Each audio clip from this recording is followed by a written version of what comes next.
আয়োজনগুলো আমূল রূপান্তরের এক নতুন সম্ভাবনার দ্বার উন্মোচন করেছে। আমাদের ছাত্র ও যুব সমাজের আন্দোলন প্রথম দিকে মূলত ছিল বৈষম্য বিরোধী আন্দোলন, পর্যায়ক্রমে তা গণ আন্দোলনের রূপ নিয়েছে। এরপর সারা পৃথিবী অবাক বিস্ময়ে দেখেছে কিভাবে সমগ্র বাংলাদেশের মানুষ একনায়কতন্ত্র, নিপীড়ন, বৈষম্য, অবিচার ও দুর্নীতির বিরুদ্ধে রাজপথ ও সামাজিক যোগাযোগের মাধ্যমে দৃঢ়ভাবে রুখে দাঁড়িয়েছিল। আমাদের ছাত্র জনতা তাদের অদম্য সংকল্প ও প্রত্যয়ের মাধ্যমে একটি স্বৈরাচারী ও অগণতান্ত্রিক শাসন ব্যবস্থা থেকে আমাদের মুক্তি এনে দিয়েছে। তাদের এই সংকল্পের মধ্যেই আমাদের দেশের ভবিষ্যৎ নিহিত।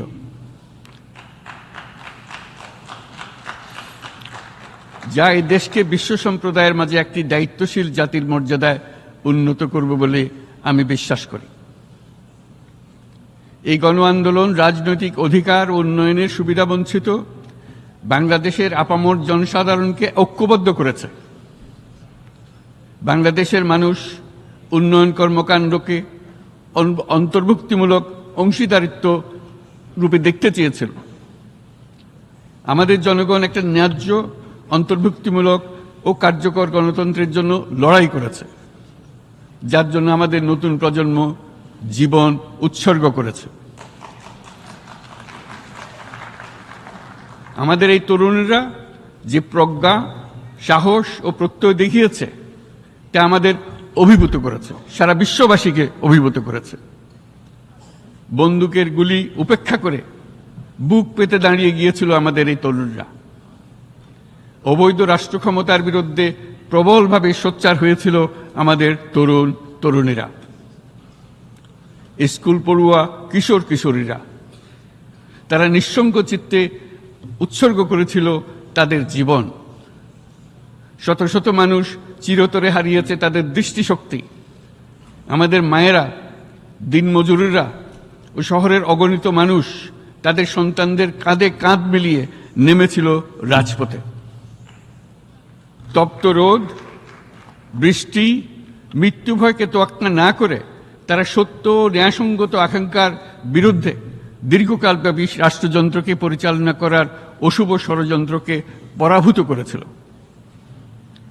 জনগণের এই আন্দোলনে আমাদের জানা মতে প্রায় ৮০০-র বেশি জীবন আমরা হারিয়েছি স্বৈরাচারী শক্তির হাতে। উদারনীতি, বহুত্ববাদ ও ধর্মনিরপেক্ষতার উপর মানুষের গভীর বিশ্বাস থেকেই বাংলাদেশ রাষ্ট্রের অভ্যুদয় হয়েছিল। ১৯৭১ সালে যে মূল্যবোধকে বুকে ধারণ করে আমাদের গণমানুষ যুদ্ধ করেছিল, সেই মূল্যবোধকে বহু বছর পরে আবার জেনারেশন জি, যে প্রজন্ম জি, নতুনভাবে আমাদেরকে দেখতে শিখিয়েছে। এরকমটি আমরা দেখেছিলাম ১৯৫২ সালের ভাষা আন্দোলনে, বাংলাকে মাতৃভাষা হিসেবে প্রতিষ্ঠার সময়। বাংলাদেশের এই অভ্যুত্থান আগামী দিনগুলোতে বিশ্বের বিভিন্ন প্রান্তে মানুষকে মুক্তি ও ন্যায় বিচারের পক্ষে দাঁড়াতে প্রেরণা যোগাবে। আমাদের মুক্তি ও গণতান্ত্রিক আকাঙ্ক্ষাকে বাস্তবে রূপ দিতে আমি তাই আজ বিশ্ব সম্প্রদায়কে আমাদের নতুন বাংলাদেশের সঙ্গে সম্পৃক্ত হওয়ার উদাত্ত আহ্বান জানাচ্ছি। মাননীয় সভাপতি, যে রাষ্ট্র কাঠামো দুঃসহ হয়ে গেছে তার পুনর্গঠনের জন্য আমাদের তরুণরা, দেশের আপামর জনসাধারণ একমত হয়ে আমার এবং আমার উপদেষ্টা পরিষদের উপর আস্থা রেখে সরকার পরিচালনার এক মহান দায়িত্ব আমাদের উপর ন্যস্ত করেছে। এই দায়িত্ব গ্রহণের পর আমরা গভীর বিস্ময় ও হতাশার সঙ্গে মুখোমুখিভাবে দেখতে পাচ্ছি কিভাবে সর্বগ্রাসী দুর্নীতি একটি কার্যকর গণতান্ত্রিক ব্যবস্থাকে ধ্বংসস্তূপে পরিণত করেছে, কিভাবে রাষ্ট্রের মূল প্রতিষ্ঠানগুলোকে নির্মমভাবে দলীয়করণের আবর্তে বন্দী করে রাখা হয়েছিল, কিভাবে জনগণের অর্থকে লুটপাট করা হয়েছিল, কিভাবে একটি বিশেষ স্বার্থান্বেষী গোষ্ঠী সমস্ত ব্যবসা বাণিজ্যকে অন্যায়ভাবে নিজেদের হাতে কুক্ষিগত করে দেশের সম্পদ অবাধে বিদেশে পাচার করে দিয়েছে। এক কথায় কিভাবে প্রত্যেকটি পর্যায়ে ন্যায়, নীতি ও নৈতিকতা অদৃশ্য হয়ে গিয়েছিল। এরকম এক অবস্থার দেশকে পুনর্গঠন এবং জনগণের কাঙ্ক্ষিত রাষ্ট্র ব্যবস্থা প্রতিষ্ঠিত করার জন্য আমাদের উপর দায়িত্ব প্রদান করা হয়েছে। অতীতের ভুলগুলোকে সংশোধন করে একটা প্রতিযোগিতামূলক ও শক্তিশালী অর্থনীতি এবং ন্যায়ভিত্তিক সমাজ ব্যবস্থা গড়ে তোলাই এই মুহূর্তে আমাদের মূল লক্ষ্য। বর্তমান পরিবর্তিত পরিস্থিতিতে সকল রাজনৈতিক দল এখন স্বাধীনভাবে তাদের মতামত প্রকাশ করতে পারছে। যে সব ব্যক্তি বা প্রতিষ্ঠান রাষ্ট্রীয় কাজ ও সিদ্ধান্ত গ্রহণ করার প্রক্রিয়ায় সম্পৃক্ত, তাদের প্রত্যেকের জবাবদিহিতা নিশ্চিত করাই আমাদের অগ্রাধিকার। আমরা মানুষের মৌলিক অধিকারকে সমুন্নত ও সুরক্ষিত রাখতে দৃঢ় প্রতিজ্ঞ। আমাদের দেশের মানুষ মুক্তভাবে কথা বলবে, ভয়ভীতি ছাড়া সমাবেশ করবে, তাদের পছন্দের ব্যক্তিকে ভোট দিয়ে নির্বাচিত করবে, এটাই জাতির আকাঙ্ক্ষা এবং এটাই আমাদের লক্ষ্য। বিচার বিভাগের স্বাধীনতা সংরক্ষণ ও সাইবার ডোমেইন সহ গণমাধ্যমের স্বাধীনতা সুসংহতকরণে আমরা প্রতিজ্ঞাবদ্ধ। আমাদের একজন কৃষক বা একজন শ্রমিকের সন্তানও যেন সমাজের সর্বোচ্চ শিখরে পৌঁছতে পারে, সেই লক্ষ্যে বিশালকার অবকাঠামো নির্মাণের বদলে স্বাস্থ্য ও শিক্ষা খাতে বরাদ্দ বৃদ্ধির আমরা গুরুত্ব আরোপ করছি।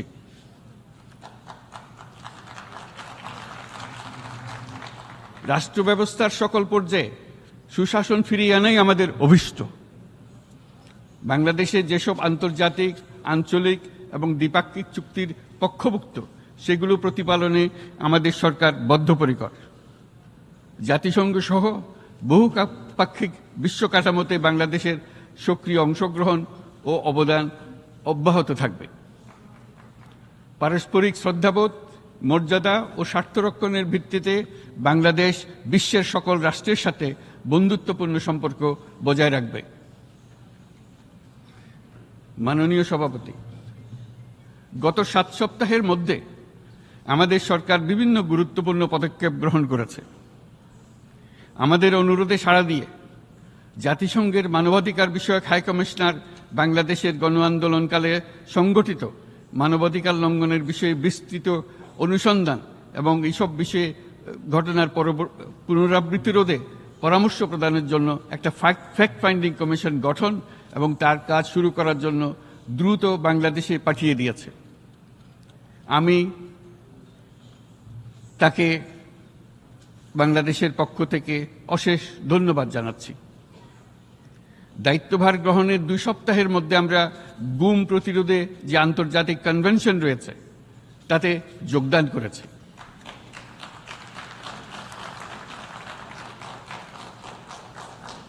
এর আশু বাস্তবায়নের জন্য প্রয়োজনীয় দেশীয় আইন ও বিধি প্রণয়নে আমরা এখন প্রক্রিয়া শুরু করেছি। বাংলাদেশে গত 1.5 দশকে যে সমস্ত গুমের অভিযোগ রয়েছে সেগুলো তদন্ত করার জন্য একটি তদন্ত কমিশন এই মুহূর্তে কর্মরত আছে। মানুষের আস্থা, আত্মবিশ্বাস ফিরিয়ে আনতে এবং নির্মম অতীত যেন আর ফিরে না আসে কোনোদিন, সেই জন্য আমরা কিছু সুনির্দিষ্ট খাতে সংস্কারকে অগ্রাধিকার দিয়েছি। সেই লক্ষ্যে আমরা বিদ্যমান নির্বাচন ব্যবস্থা, সংবিধান, বিচার ব্যবস্থা, জনপ্রশাসন, আইন শৃঙ্খলা ব্যবস্থা সংস্কারের জন্য স্বাধীন কমিশন গঠন করেছি। সংবাদপত্র ও গণমাধ্যমের সংস্কারের জন্যও পৃথক কমিশন সহ আরও কয়েকটি বিশেষ বিষয়ে কমিশন গঠন প্রক্রিয়াধীন রয়েছে। ব্যবসা বাণিজ্যে অনুকূল পরিবেশ সৃষ্টির লক্ষ্যে আমরা ব্যাংক ও আর্থিক খাতের ব্যাপক সংস্কারের উদ্যোগ গ্রহণ করেছি। কোনো বিদেশি ব্যবসা বা বিনিয়োগ যেন ক্ষতিগ্রস্ত না হয় তা নিশ্চিত করতে আমরা বদ্ধপরিকর। এসব সংস্কার যেন টেকসই হয়, দীর্ঘমেয়াদে নিশ্চিত করতে এবং অবাধ ও নিরপেক্ষ অংশগ্রহণমূলক নির্বাচনের জন্য উপযোগী পরিবেশ সৃষ্টি করতে আমরা কাজ করে যাচ্ছি। গণতন্ত্র, আইনের শাসন, সমতা সমৃদ্ধি অর্জনের মাধ্যমে একটি ন্যায়ভিত্তিক সমাজ হিসেবে আত্মপ্রকাশের অভিপ্রায় বাস্তবায়নে আমি বাংলাদেশের প্রতি আন্তর্জাতিক সম্প্রদায়ের সমর্থন ও গভীরতর সম্পর্ক গঠন করার জন্য আহ্বান জানাচ্ছি।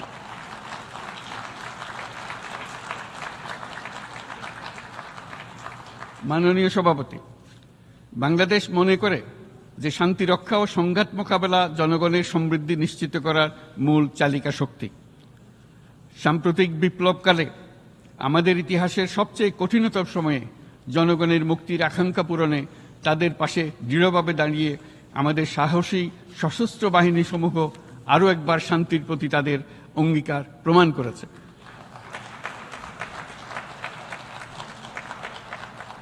এটা সম্ভব হয়েছে শান্তি রক্ষায় আমাদের অঙ্গীকারের কেন্দ্রবিন্দুতে মানবাধিকারকে স্থান দেওয়ার ফলে। জাতিসংঘের পিস বিল্ডিং কমিশনের সূচনা লগ্ন থেকেই শান্তি রক্ষার মতো শান্তি বিনির্মাণেও বাংলাদেশ সমান অঙ্গীকার ব্যক্ত করে এসছে। আমাদের দিনগুলোতে আমরা জাতিসংঘের শান্তি রক্ষা কার্যক্রমে আমাদের মূল্যবোধ ভিত্তিক অবদানের ধারাবাহিকতা রক্ষা, সমুন্নত ও প্রসারিত করতে বদ্ধপরিকর। জাতিসংঘের শান্তিরক্ষা কার্যক্রমে অবদানকারী তৃতীয় বৃহত্তম রাষ্ট্র হিসেবে বাংলাদেশ এখন পর্যন্ত ৪৩টি দেশে ৬৩টি মিশনে শান্তিরক্ষী প্রেরণ করেছে।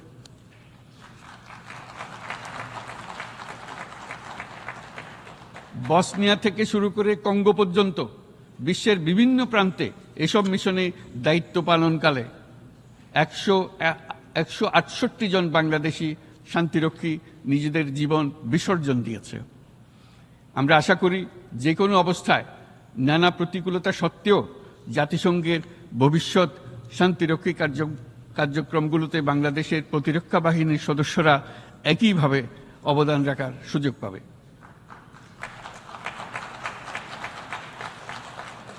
মাননীয় সভাপতি, আমাদের সকলের বাসস্থান এই পৃথিবী বৈশ্বিক অগ্রাধিকারগুলোকে সঠিকভাবে নির্ণয় করতে আগ্রহী। জলবায়ু পরিবর্তন আমাদের সকলের অস্তিত্বের প্রতি হুমকি স্বরূপ। এই গ্রীষ্মে সর্বকালের রেকর্ড ভঙ্গকারী তাপদাহ আমাদের জলবায়ুজনিত পরিবর্তনের কথা স্পষ্টভাবে স্মরণ করিয়ে দিয়েছে। আমাদের যা প্রয়োজন তা হলো জলবায়ু সম্পর্কিত ন্যায় বিচার, যাতে করে দায়িত্বজ্ঞানহীন সিদ্ধান্ত, উদাসীন আচরণ কিংবা এর মাধ্যমে সাধিত ক্ষতির বিষয়ে যারা সংশ্লিষ্ট তাদের দায়বদ্ধ করা যায়। জলবায়ু পরিবর্তনজনিত দীর্ঘমেয়াদী প্রভাবগুলো অপূরণীয় ক্ষতির কারণ হয়ে দাঁড়িয়েছে। আমরা জীব বৈচিত্র্য হারিয়ে ফেলছি, প্যাথোজেনের পরিবর্তনের ফলে নতুন রোগ বাড়ছে, কৃষিক্ষেত্রে চাপ বাড়ছে ক্রমাগতভাবে, পানি সম্পদ ঝুঁকিতে ফেলছে আমাদের বাসযোগ্যতাকে, সমুদ্র পৃষ্ঠের উচ্চতা বৃদ্ধি এবং লবণাক্ততা আমাদের ক্ষতি করছে প্রতিনিয়ত। ঘূর্ণিঝড়ের সংখ্যা ও মাত্রা বৃদ্ধির কারণে যেই ক্ষতি হচ্ছে তাকে উপেক্ষা করার সুযোগ নেই। ক্ষুদ্র কৃষক, প্রান্তিক পর্যায়ে জীবিকা অন্বেষণকারীরা জলবায়ু পরিবর্তনজনিত ঝুঁকির মুখোমুখি হচ্ছে সবচেয়ে বেশি। আমি আজ এই বিশ্ব সভায় যখন কথা বলছি তখন বাংলাদেশের পূর্বাঞ্চলে ৫০ লাখেরও অধিক মানুষ তাদের জীবদ্দশায় হওয়া সবচেয়ে ভয়াবহ বন্যা মোকাবেলা করে যাচ্ছে। মহাসচিব গুতেরেস আমাদেরকে দেখিয়েছেন যে বিদ্যমান পরিক্রমা অব্যাহত থাকলে বিশ্বের গড় তাপমাত্রা ২.৭ ডিগ্রি সেলসিয়াস বৃদ্ধির দিকে অগ্রসর হতে থাকবে। তাই বাংলাদেশের মতো জলবায়ু ঝুঁকিতে থাকা দেশগুলোতে অভিযোজনের জন্য ব্যাপক বিনিয়োগের আহ্বান জানাচ্ছি।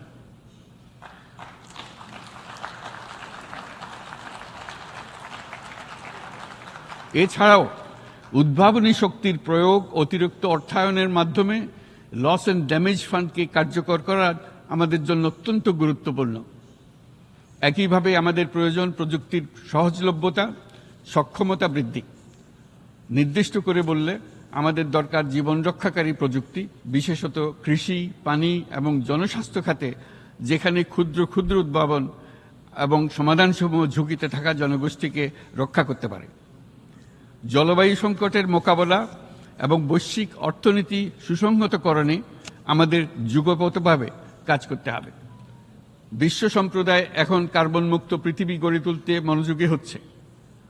বিশ্বের অধিকাংশ মানুষকে এই ধরনের পরিবর্তনের সুফলভোগী করতে হলে নেট জিরো পৃথিবীর দিকে আমাদেরকে অগ্রসর হতে হবে। বাংলাদেশের মতো দেশগুলোকে সাথে নিয়ে যেতে হবে। তা না হলে পারস্পরিক দায়িত্ববোধের মাধ্যমে পারস্পরিক সমৃদ্ধি অর্জনে আমাদের সার্বজনীন অঙ্গীকার পূরণে পিছিয়ে পড়ব আমরা। এই ক্ষেত্রে আমি বিশ্বাস করি সমগ্র বিশ্ব একসাথে ৩-০ লক্ষ্য অর্জনের ধারণা বিবেচনা করে দেখতে পারে, যার মাধ্যমে আমরা শূন্য দারিদ্র্য, শূন্য বেকারত্ব এবং শূন্য নেট কার্বন নিঃসরণ অর্জন করতে পারি। যেখানে পৃথিবীর প্রতিটি তরুণ তরুণী চাকরি প্রার্থী না হয়ে বরং উদ্যোক্তা হিসেবে নিজেকে প্রতিষ্ঠিত করার সুযোগ পাবে। তারা যেন এই সম্পদের সীমাবদ্ধতা সত্ত্বেও নিজ নিজ সৃজনশীলতার বিকাশ করতে পারে, যেখানে একটি ব্যবসায়িক উদ্যোগ সামাজিক সুফল, অর্থনৈতিক মুনাফা এবং প্রকৃতির প্রতি দায়িত্বশীলতার মধ্যে একটি চমৎকার ভারসাম্য আনতে পারে, যেখানে সামাজিক ব্যবসার মাধ্যমে যে কোনো ব্যক্তি ভোগবাদী জীবনধারা থেকে উত্তরণ করে সামাজিক ও অর্থনৈতিক পরিবর্তনের সৃজনশীল শক্তি হিসেবে নিজেকে প্রতিষ্ঠিত করতে পারে।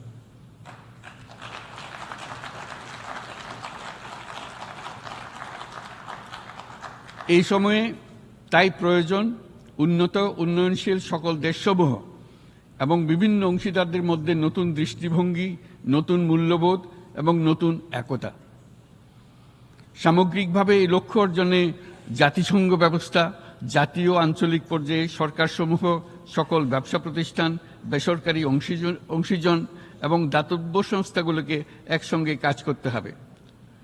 আমাদের অর্থনৈতিক কাঠামোতে সামাজিক ব্যবসাকে স্থান দিলেই নিচের অর্ধেকাংশ মানুষের জীবনে তা বিরাট পরিবর্তন আনতে পারে।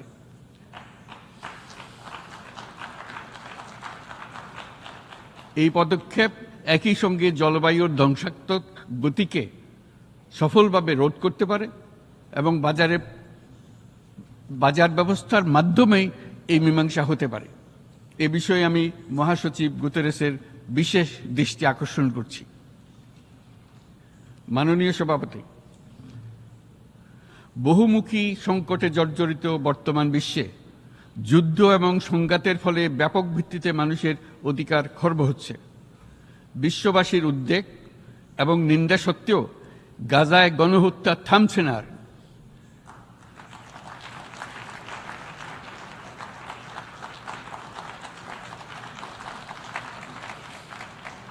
ফিলিস্তিনের মতো বিদ্যমান বাস্তবতা কেবল আরব কিংবা মুসলমানদের জন্যই উদ্বেগজনক নয়, বরং তা সমগ্র মানব জাতির জন্যই উদ্বেগের বিষয়।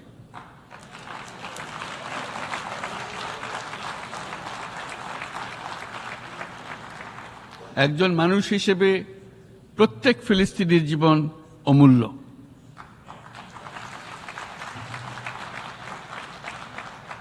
ফিলিস্তিনের জনগণের বিরুদ্ধে যে মানবতা বিরোধী অপরাধ হচ্ছে তার জন্য সংশ্লিষ্ট সকলকে দায়বদ্ধ করতে হবে।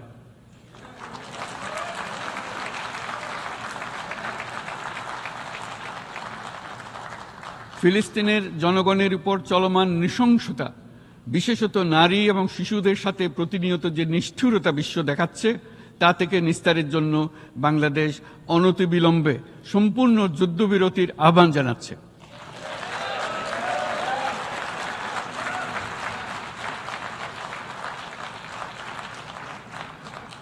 দ্বিরাষ্ট্রভিত্তিক সমাধানেই মধ্যপ্রাচ্যে টেকসই শান্তি আনতে পারবে। তাই জাতিসংঘ সহ আন্তর্জাতিক সম্প্রদায়ের সকলকে এর বাস্তবায়নের জন্য এখনই উদ্যোগ নিতে আহ্বান জানাচ্ছি।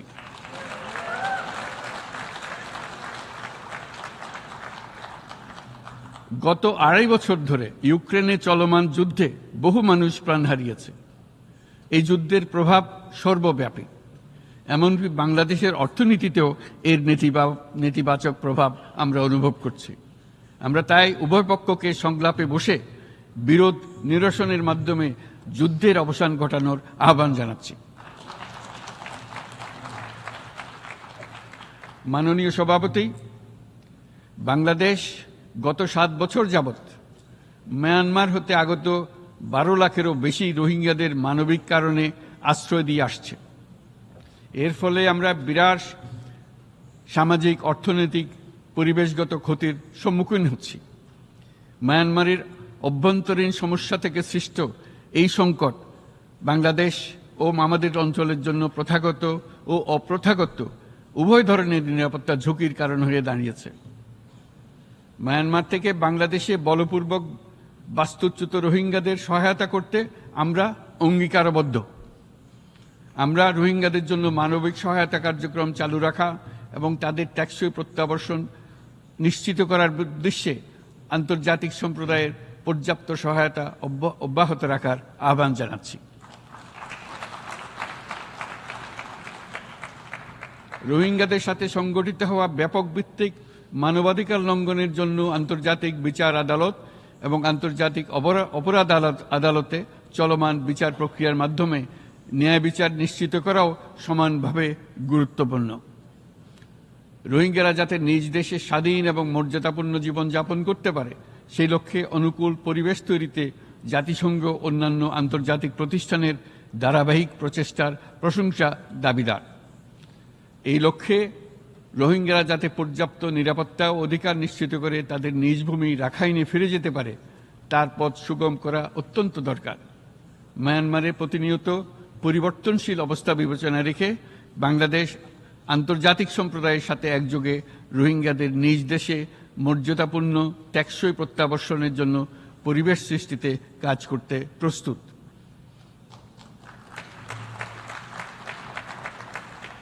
মাননীয় সভাপতি, রাজনৈতিক মুক্তি এবং সামাজিক অর্থনৈতিক জাগরণ ব্যতীত শান্তি ও নিরাপত্তা নিশ্চিতে সাফল্য অর্জন করা সম্ভব নয়। প্রায় 1 দশক পূর্বে বিশ্ব সম্প্রদায় সর্বসম্মতক্রমে এজেন্ডা 2030 প্রণয়ন করেছিল। আমরা সবাই আমাদের সামষ্টিক আকাঙ্ক্ষা ও বিশ্বাস অর্পণ করেছি এই সার্বজনীন টেকসই উন্নয়ন অভিষ্টগুলো অর্জনে।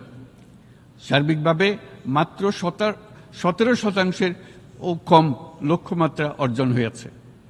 স্পষ্টতই এই ক্ষেত্রে অনেক উন্নয়নশীল রাষ্ট্র আরও পিছিয়ে আছে। উন্নয়নশীল দেশগুলোকে এসডিজি অর্থায়নের বছরে প্রায় 2.5 থেকে 4 ট্রিলিয়ন মার্কিন ডলারের সমান ঘাটতি মোকাবেলা করতে হচ্ছে। উন্নয়নশীল বিশ্বের ঋণের বোঝা, ক্ষয়িষ্ণু আর্থিক সক্ষমতা এবং জলবায়ু পরিবর্তনের ক্ষতিকর প্রভাবের কারণে বাংলাদেশের মতো দেশগুলিতে বেশি ঝুঁকিতে রয়েছে। আমরা আশা করি উন্নয়নের জন্য অর্থায়ন সংক্রান্ত 4র্থ আন্তর্জাতিক সম্মেলনে এই ধরনের জটিল এবং কাঠামোগত সমস্যাগুলোর দিকে নজর দেওয়া হবে। বহুপাক্ষিক আর্থিক প্রতিষ্ঠানগুলোকে এমন অভিন্ন লক্ষ্যে নিয়ে যাওয়ার কাজ করতে হবে যাতে সকল রাষ্ট্র সমানভাবে সম্পদ ও সুযোগের ব্যবহার করতে পারে।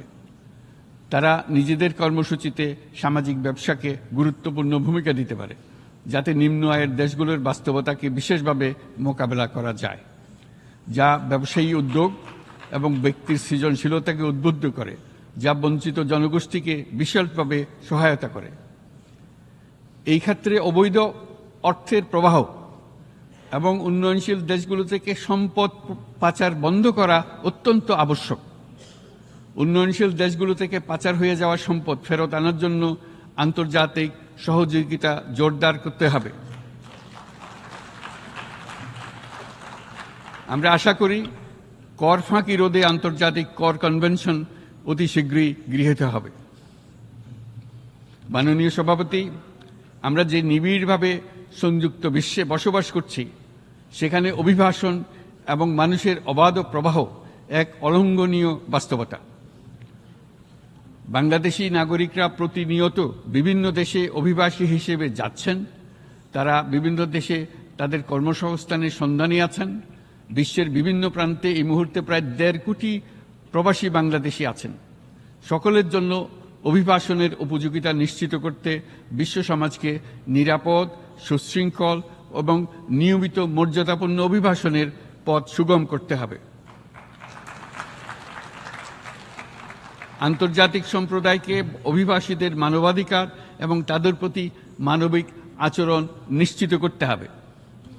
অভিবাসনের উপর 2018 সালে যে গ্লোবাল কম্প্যাক্ট অন মাইগ্রেশন গৃহীত হয়েছে তার পূর্ণ বাস্তবায়নে বাংলাদেশ প্রতিশ্রুতিবদ্ধ এবং একই সাথে অনিরাপদ অভিবাসন রোধেও আমরা বদ্ধপরিকর।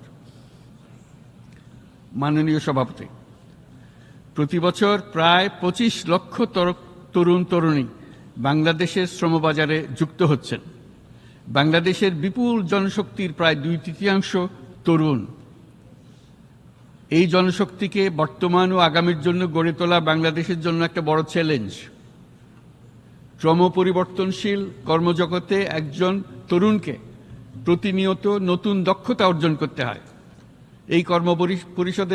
এই কর্মপরিবেশের সাথে মানিয়ে নেওয়া শিখতে হয়। এই জন্য বাংলাদেশ যখন মধ্যম আয়ের দেশ হিসেবে উন্নতি হচ্ছে, তখন আমরা শিক্ষা এবং প্রযুক্তিগত সহায়তা লাভের উপর বিশেষ জোর দিচ্ছি। এবার কৃত্রিম বুদ্ধিমত্তার বিষয়ে আসি। কৃত্রিম বুদ্ধিমত্তার অভাবনীয় বিকাশ এবং এর বহুমাত্রিক প্রয়োগে বাংলাদেশ বিশেষভাবে আগ্রহী। আমাদের তরুণ সমাজ জেনারেটিভ আর্টিফিশিয়াল ইন্টেলিজেন্সের সম্ভাবনা নিয়ে উচ্ছ্বসিত। একজন বিশ্ব নাগরিক হিসেবে তারাও চায় নতুন পৃথিবীতে নিয়োজিত হতে, কর্মক্ষম হিসেবে নিজেকে গড়ে তুলতে।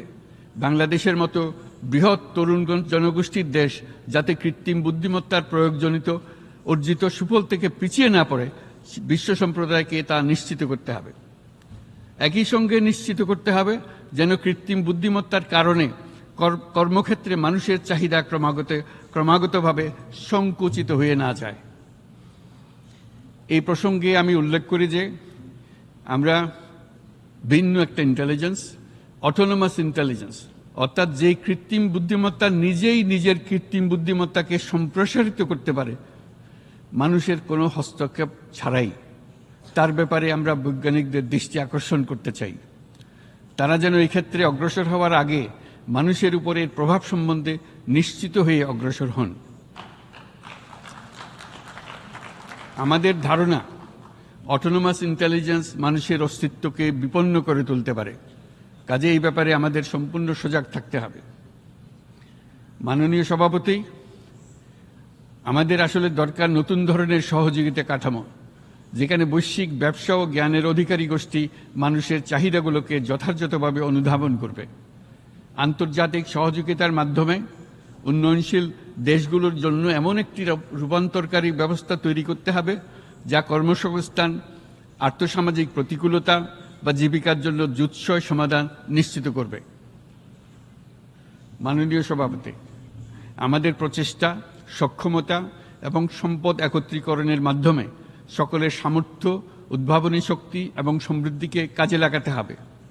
আর্থসামাজিক উন্নয়ন এবং জলবায়ু সহনশীলতা নিয়ে আমরা প্রতিনিয়ত যে প্রতিকূলতার সম্মুখীন হচ্ছি, সম্মিলিত উদ্যোগের মাধ্যমে তার মোকাবেলা করতে হবে। বৈশ্বিক দক্ষিণের দেশগুলোকে অনন্য অর্থনৈতিক এবং সামাজিক প্রেক্ষাপটে দক্ষিণ দক্ষিণ এবং ত্রিভুজীয় সহযোগিতা এই ক্ষেত্রে বিশেষভাবে সহায়ক হতে পারে বলে আমি মনে করি। বৈশ্বিক দক্ষিণের আওয়াজকে বিশ্বব্যাপী জোরালোভাবে তুলে ধরার জন্য প্রয়োজন সম্মিলিত উদ্যোগ। সেই জন্য বৈশ্বিক এজেন্ডা প্রণয়ন ও বাস্তবায়ন নিশ্চিত করতে বৈশ্বিক দক্ষিণের দেশগুলোর মতামতকে যথাযথ গুরুত্বের সাথে বিবেচনা করতে হবে। জনাব সভাপতি, কোভিড অতিমারির অভিজ্ঞতায় আমরা দেখেছি জনস্বাস্থ্যে ব্যাপক বিনিয়োগ কতটা গুরুত্বপূর্ণ হতে পারে। বিশ্ব স্বাস্থ্য সংস্থায় বৈশ্বিক অতিমারি চুক্তির চলমান আলোচনায় বাংলাদেশ নেতৃত্ব প্রদান করে চলেছে। আমরা চাই কার্যকর আন্তর্জাতিক সহযোগিতা, জনস্বাস্থ্য ব্যবস্থায় অর্থায়ন, প্রযুক্তি হস্তান্তর, গবেষণা ও উন্নয়ন, ভ্যাকসিন থেরাপিউটিক্সের উৎপাদন, বহুমুখীকরণ এবং সকল ভ্যাকসিনকে মেধাস্বত্ব অধিকার মুক্ত ঘোষণা করার ব্যাপারে ঐক্যমত্য গঠন। অসংক্রামক রোগসমূহের বিরুদ্ধে লড়াইয়ে এই বিষয়গুলি অত্যন্ত গুরুত্বপূর্ণ। জনাব সভাপতি, এবছর আমরা জাতিসংঘের সাথে বাংলাদেশের অংশীদারিত্বের সুবর্ণ জয়ন্তী উদযাপন করছি। গত 50 বছর ছিল আমাদের জন্য একটা পারস্পরিক শিক্ষণীয় সম্মিলিত যাত্রা। সীমিত উপায়ে বাংলাদেশ বৈশ্বিক শান্তি ও নিরাপত্তা, ন্যায়, সমতা, মানবাধিকার প্রতিষ্ঠায় ধারাবাহিকভাবে অবদান রেখে আসছে। আমাদের সমন্বিত প্রয়াসের পেছনে আছে সত্যিকার অর্থে একটি নিয়মভিত্তিক বৈশ্বিক ব্যবস্থা গড়ে তোলা। এই প্রসঙ্গে উদাহরণ হিসেবে আমি স্মরণ করছি 1999 সালে জাতিসংঘ সাধারণ পরিষদে ক্ষুদ্র ঋণের উপর গৃহীত রেজুলেশনের কথা। সেই সময় জাতিসংঘ 2005 সালকে ইয়ার অফ মাইক্রোক্রেডিট ঘোষণা করেছিল, যার ফলে ক্ষুদ্র ঋণ বিশ্বব্যাপী সম্প্রসারিত হবার সুযোগ পেয়েছিল। একই সময়ে বাংলাদেশের উদ্যোগে গঠিত হয়েছিল ফ্রেন্ডস অব মাইক্রোক্রেডিট। 2001 সাল থেকে সাধারণ পরিষদে কালচার অফ পিস সংক্রান্ত বাৎসরিক যে রেজলিউশন গৃহীত হয়ে আসছে, বা নিরাপত্তা পরিষদে নারী, শান্তি ও নিরাপত্তা সংক্রান্ত যে 1325 নম্বর রেজলিউশন গৃহীত হয়েছিল, তা বাংলাদেশের বিশ্বজনীন উদ্যোগগুলোর প্রতিফলন এবং অবদান। মাননীয় সভাপতি, আজ এই মহান বিশ্বসভায় বিশ্ব নেতৃবৃন্দের উপস্থিতিতে প্রতিধ্বনিত হচ্ছে শান্তি, নিরাপত্তা, ন্যায় বিচার প্রতিষ্ঠা এবং সম্পদের সুষম বন্টনের মাধ্যমে সকলের অন্তর্ভুক্তি নিশ্চিত করার আহ্বান।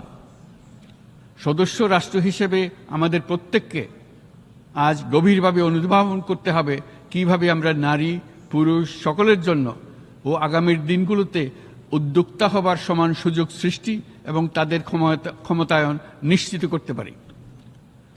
সকল বৈশ্বিক সমস্যার সমাধানের জন্য আমাদের সবার হাতে যথেষ্ট সক্ষমতা, সম্পদ এবং উপায় রয়েছে।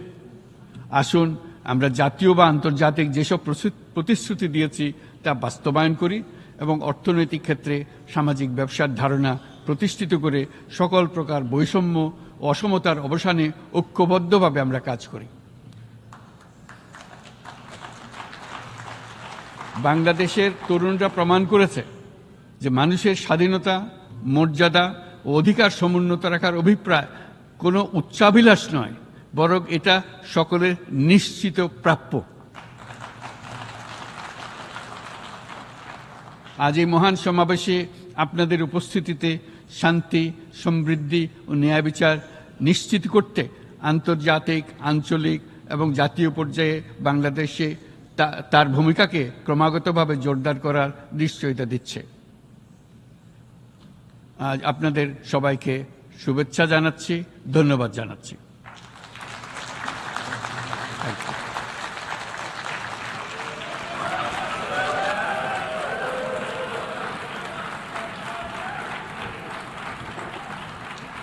On behalf of the Assembly, I wish to thank the Chief Advisor of the Interim Government of the People's Republic.